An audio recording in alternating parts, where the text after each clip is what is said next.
ఉత్తా సేతుల ఉంచా పిల్ల, అటో డజను ఇటో డజను గాజులు ఏపిస్తా పిల్ల, మెల్లగా మెల్లగా మెల్లగా తువ్వాల కొంగు ముడేసుడే అనుకుంటా పాటినొచ్చుడే ఆలస్యము.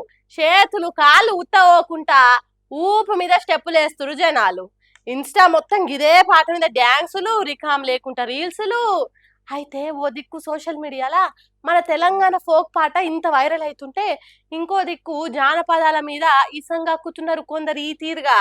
అందుకే ఇట్లా అరుచుకోవాల్సి వచ్చింది. ఇక మారరు. ఎన్ని తీర్ల చెప్పినా పద్ధతి మార్చుకోరు పోర్రి. ఉత్తా చేతుల పాట సోషల్ మీడియాలో కొత్త రికార్డులు కొడుతుంటా మిలియన్ల కొద్ది వ్యూస్ తోని దూసుకుపోతుండే వరకలా ఒకళ్ళుండి తెలంగాణ ఫోక్ సింగర్లు, మ్యూజిక్ డైరెక్టర్లు, కొరియోగ్రాఫర్లు, ఆర్టిస్టులు చాలా మందే ఉన్నారు కదా. అందులో ఎంతమందికి సినిమాలలో అవకాశాలు వస్తున్నాయని రాసుకొచ్చిరు ఎక్సులా.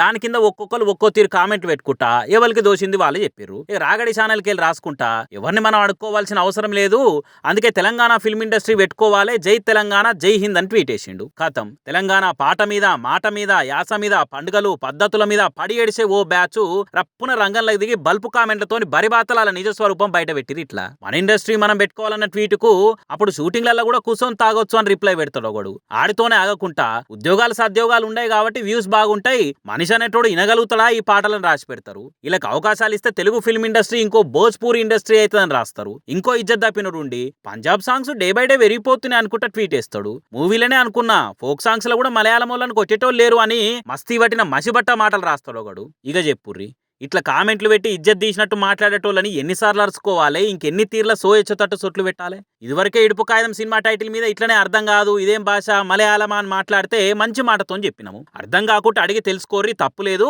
అంతేగాని యాసని భాషని అవమానించినట్టు మాట్లాడితే బరాబర్ సీరి సింతగడతామని చెప్పినాము. అయినా మారకుంటా ఇప్పుడు తెలంగాణ ఫోక్ పాటల మీద కూడా ఇసంగక్కినట్టు మాట్లాడుతుంటే ఎందుకు కావాలి చెప్పురిగా. తెల్లారులేస్తే చిత్తూరు, నెల్లూరు, రాయలసీమ, పాలకొల్లు, గోదావరి అనుకుంటా ఏపీ ఆశలతోని సినిమాలు వస్తే ఎక్కిరిచ్చిరా ఇక్కడ లేదు కదా. మీదికెళ్ళి ఆ పాటలు విని ఆ సినిమాలు కూడా చూసి ఇట్లు చేసి బాక్సాఫీస్ కాడ బస్తాల కొద్ది పైసలు బాజాప్తో గుమ్మరిస్తే అయినా మా తెలంగాణ జానపదాలు జర్రంత వైరల్ అయితే మాత్రం ఓర్చుకోకుండా ఇసొంటి ఇలువ తప్పిన కామెంట్లు పెడతారు. పని కట్టుకొని పల్సగా చేయాలని చూస్తారు. బల్బు కాకుంటే ఏంది అనుకుంటా రీట్వీట్లు, రీకౌంటర్లు ఇస్తారు తెలంగాణ నెటి జనాలు. ఇలా బయట దేశాల జనాలు కూడా తెలంగాణ జానపదాలంటే జాన్ ఇస్తుర్రు. ఇవేం పాటలోనే ఎక్కిరిచిన జాగల్నే ఇంటర్నెట్ లో వైరల్ అయ్యి పార్టీలు పబ్బుల్లో కూడా పవర్ఫుల్ స్టెప్పులు వేస్తున్నాయి ఫోక్ సాంగ్స్. రాను బొంబాయికి రాను, మమిడి కోణాల మీద, నర్సపల్లె గండిలోన గంగదారి, తినా తీరం బడతలే, నిమ్మ తోట వనములో, కాపోల ఇంటికాడ దారి పొంటొత్తుండు, ఇట్లా ఎన్ని పాటలు ఇలా 100 మిలియన్ల వ్యూస్ తోని దునియా అంతా దుమ్ము లేపుతున్నాయి. మనిషి అన్నోడు ఇంటడా ఇసొంటి పాటలని అంటే ఇనటోళ్ళంతా ఏందన్నట్టు మరి. అర్థం తెలియకుంటే, భాషా భావం అర్థం కాకుంటే తెలుసుకునే ప్రయత్నం చేయరు.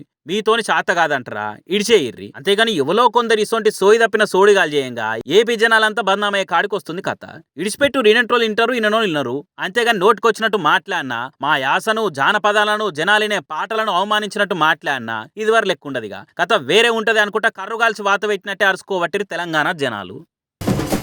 అధ్యక్ష, కళ్యాణ లక్ష్మికి సంబంధించింది కానీ, షాది ముబారక్ సంబంధించింది కానీ అప్లికేషన్ వచ్చిన వెంటనే ఆర్థిక శాఖ నుంచి డబ్బులు పంపుతున్నాం.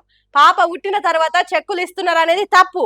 కావాలనే కాంగ్రెస్ పార్టీ అంటే గిట్టనోలు ఆలస్యం చేసి ఆ బద్నానాన్ని ప్రభుత్వం మీద వేస్తున్నారు. అంతేగాని కళ్యాణ లక్ష్మి చెక్కులు లేట్ అవుతుంది అనేది అవాస్తవం అధ్యక్ష అని నిండు అసెంబ్లీలో అన్నాడు కదా ఆర్థిక మంత్రి బట్టి సారు. హాగో సార్ చెప్పినట్టే ఆలస్యం అస్సలే అవుతలేదు చూడండి. సరంబడ్డది మంచినీళ్ళు ఇర్రా అని మొత్తుకుంటే ఆగాగు పారాగడ్డ పార తీసుకొని పోతున్నా బాయి దోవి నీళ్ళు చేదుకొని వస్తా అన్నాడట వెనకట్టుకోవడం. అగో అచ్చం అట్లనే ఉన్నదట కాంగ్రెస్ సర్కార్ పనితనం కూడా. కళ్యాణ లక్ష్మి చెక్కుల కోసమే ఎదురు చూస్తే పూట గడుసుడు కష్టమే అయ్యేటట్టు చేస్తున్నారట. చూడు ఎద మీద బిడ్డనెత్తుకొని వచ్చి కళ్యాణ లక్ష్మి చెక్కు తీసుకుంటున్నది ఓ అక్క. ఆ పాపకి ఏడాది పుట్టినరోజు కూడా అయినట్టే కొడుతున్నది. ఇదేనా కాంగ్రెస్ సర్కార్ అప్లికేషన్ పెట్టంగానే చెక్కులు అందించే పద్ధతి? ఇదేనా బట్టి విక్రమార్క సార్ అసెంబ్లీలో చెప్పిన ముచ్చట అని కామెంట్లు పెట్టుకుంటా ఆర్థిక శాఖ మంత్రి మాట్లాడిన ఈ వీడియోను సోషల్ మీడియాలో తిప్పుతున్నారు నెటిజనాలు. అధ్యక్ష, కళ్యాణ్ లక్ష్మికి సంబంధించి కానీ, షాది ముబారక్ సంబంధించి కానీ అక్కడ నుంచి వచ్చిన వెంటనే ఆర్థిక శాఖ నుంచి నేరుగా డబ్బులు వెళ్తా ఉన్నాయి అధ్యక్ష. నేరుగా ఏడబోతున్నాయి మంత్రి సారు. పెండ్లయ్య కొత్త జంట కొడుకో బిడ్డో ఉట్టి వాళ్ళ బర్త్డే జరుపుకొని బుడి అడుగులేసే టయానికి చెక్కులు ఇచ్చుడు నేరుగా ఇచ్చినట్ట. ప్రతిపక్ష పార్టీ ఎమ్మెల్యేలు కావాలనే కక్షగట్టి కాంగ్రెస్ సర్కారును బద్నాం చేసేటానికి ఆలస్యం చేస్తున్నారు అన్నట్టు కూడా లేదు. ఇక్కడ చెక్కు పంపి చేస్తున్నది బోధు కాంగ్రెస్ పార్టీ ఎమ్మెల్యే అనిల్ జాదవేనాయే. అంతకుముందు చెక్కులు ఇచ్చింది కూడా గోదావరి కాని కాంగ్రెస్ పార్టీ ఎమ్మెల్యే రాజ్ ఠాకూరేనాయే. మరి కళ్యాణ లక్ష్మి చెక్కులు ఎమ్మటెమ్మటే అందించినట్టు ఎక్కడున్నది సారు అని అడుగుతున్నారు తెలంగాణ జనాలు. మీరు నేరుగిస్తుంటే ఎందుకు ఆలస్యమవుతున్నది కావచ్చు అని అంటున్నారు. గత సర్కార్ తీసుకొచ్చిన కళ్యాణ లక్ష్మి పథకానికే చక్కగా దిక్కులేదు గాని పెళ్లి పీటల మీద పిల్లగాడు కూర్చున్నప్పుడే తులం బంగారం ఇస్తామని ఎన్నికల ముంగట ఎమయేతులు కొట్టిర్రు. ఇదేనా సారు మీరు ఈరల వల్ల ఇరగదీస్తామని చెప్పిన ముచ్చట్లు? పెళ్లి చేసే అయ్య వల్ల బరువు దించాలని తీసుకొచ్చిన కళ్యాణ లక్ష్మి పథకం అర్థానే మార్చేస్తున్నారు. తల్లిదండ్రులకు ఖర్చులు తగ్గించి కాసింతరైనా సాయం చేద్దామని అప్పటి సర్కార్ పథకం తీసుకొస్తే కాంగ్రెస్ సర్కార్ ఇగో ఇస్తాము అగో ఇస్తామని చెప్పి అప్పులు చేసి లగ్గం చేస్తే మిత్తిలు పెరిగి ఇంకింత ఎక్కువ బరువు పెరిగేటట్టు చేస్తున్నారు అనుకుంటా కామెంట్లు వేస్తున్నారు కొందరు. తులం బంగారం దేవుడెరుగు, ఉన్న కళ్యాణ లక్ష్మి చెక్కులైనా సిక్కు లేకుంటే ఈ మహాప్రభాన్ని మొత్తుకునేటట్టు చేస్తున్నారని పెళ్లి లేచిన అయ్యవ్వలు అంటున్నారు. మరి పోన్ ఇంకింత ఆలస్యం చేసి వీళ్ళ పెళ్లి జరుగుతుంటే తల్లి పెళ్లి నాటికి చెక్కులు ఇచ్చే కాలం వస్తుందో ఏమో అని కామెంట్లు పెడుతున్నారు. కాంగ్రెస్ సర్కార్ కళ్యాణ లక్ష్మి పథకాన్ని అమలు చేస్తున్న తీరును చూస్తున్న తెలంగాణ పబ్లిక్.